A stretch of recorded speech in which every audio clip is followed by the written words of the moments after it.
मेरे 8वीं कक्षा के प्यारे बच्चों, इस वीडियो के माध्यम से मैं आपको प्रश्न नंबर 12 और प्रश्न नंबर 15 बनाकर सिखाऊंगा, जो कि हमने यहाँ लिख दिए हैं। यहाँ से भी समझ आ जाएंगे। प्रश्न नंबर 12 ये और प्रश्न नंबर 15 ये। अब आप बोलेंगे कि ये इस तरह से क्यों 12 के साथ 15? ये लगभग सुनने में और करने में एक जैसे हैं, तो इसलिए इनको एक साथ समझा रहा हूं एक वीडियो में, ताकि आपको अंतर समझ आ सके। एक में बिंदु है परिधि पर और एक में है बिंदु वृत्त के बाहर ही दिया है, इसलिए ये एक जैसे लगते हैं समझने में। तो जो भी इस तरह के सवाल होंगे वो मैं एक साथ बनाकर सिखाऊंगा वीडियो में। तो जैसे कि हमारा पहला क्वेश्चन है, दिए वृत्त ओ की परिधि पर, परिधि क्या होती है? तो सबसे पहले बेटा एक तो नियम ये इसका कि आपको परिभाषाओं का ज्ञान जरूर होना चाहिए, क्योंकि इसके बिना आपको सवाल समझ नहीं आएगा। जैसे प्रश्न बोल रहा है कि परिधि पर दिया गया है बिंदु। अब जिस बच्चे को परिधि की परिभाषा ही नहीं आएगी वो क्या करेगा? इसलिए यह है केंद्र बिंदु जिसका नाम है ओ। ये बोल रहा है परिधि, तो ये है परिधि। परिधि की परिभाषा सुन लो, प्यार से सुने और याद जरूर करें सभी। वह गोल रेखा जो केंद्र से चारों ओर समान दूरी पर गोलाई में हो, वह गोल रेखा जो केंद्र से चारों ओर समान दूरी पर गोलाई में हो उसे परिधि कहते हैं। तो ये परिधि पर दिया गया है बिंदु ये, यानी कि इस पर दिया गया है बिंदु P।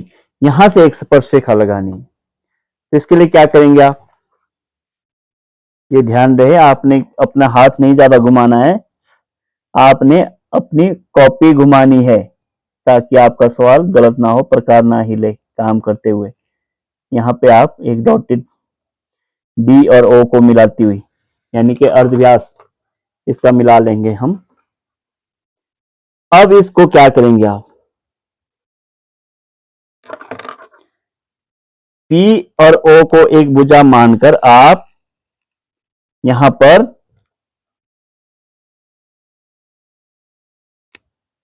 90 डिग्री का कोण बनाएंगे। आप 8वीं कक्षा में पहुंच गए हैं, आपको 90 डिग्री का कोण आता होगा। नहीं तो मेरी 6ठी कक्षा, मेरे चैनल पे जो 6ठी कक्षा की वीडियो है आप उनको देख लें, जिसको अभी भी नहीं आता। उसमें 90 डिग्री का कोण, 45 डिग्री का, 60 डिग्री का, यानी सभी कोण शुरू से सिखाए गए हैं। तो P बिंदु पर हम P और O को आधार मानकर हम 90 डिग्री का कोण बना रहे हैं। ये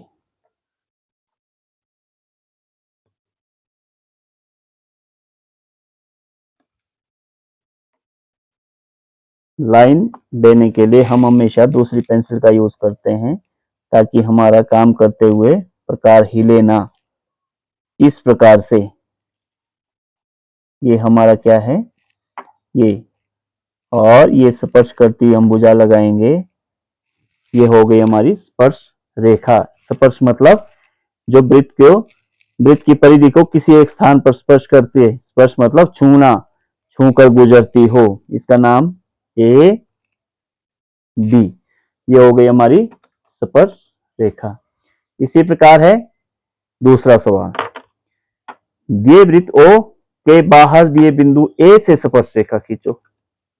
तो इसमें भी क्या है, हमारे पास एक बिंदु वृत्त दिया गया है, सॉरी वृत्त दिया गया है।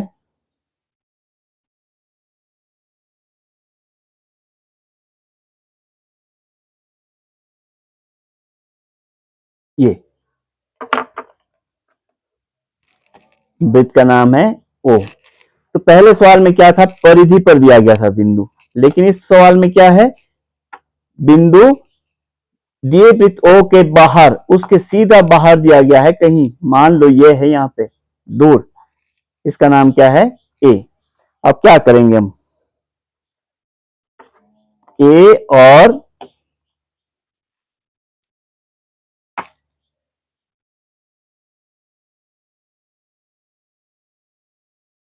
ओ, यानी कि जो वृत्त का केंद्र है और बाहर बिंदु है ए, उसको हम आपस में मिला लेंगे।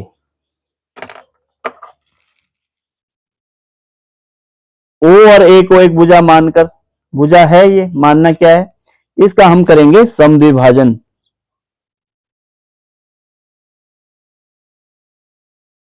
ओ और ए भुजा का हम करेंगे समद्विभाजन।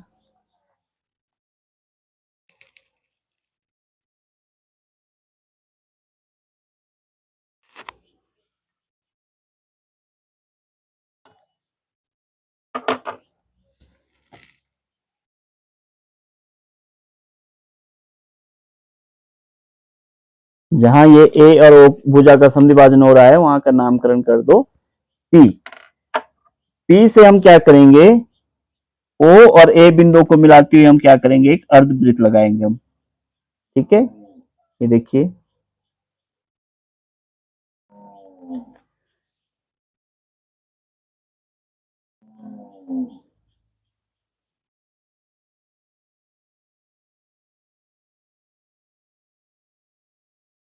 ये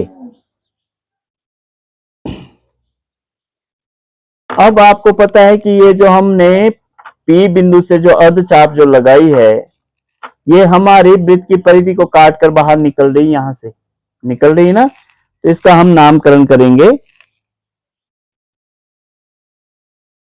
बी। ए बिंदु से बी बिंदु से होती हुई हम एक भुजा बाहर निकालेंगे जो कि हमारी हुई स्पर्श रेखा। ये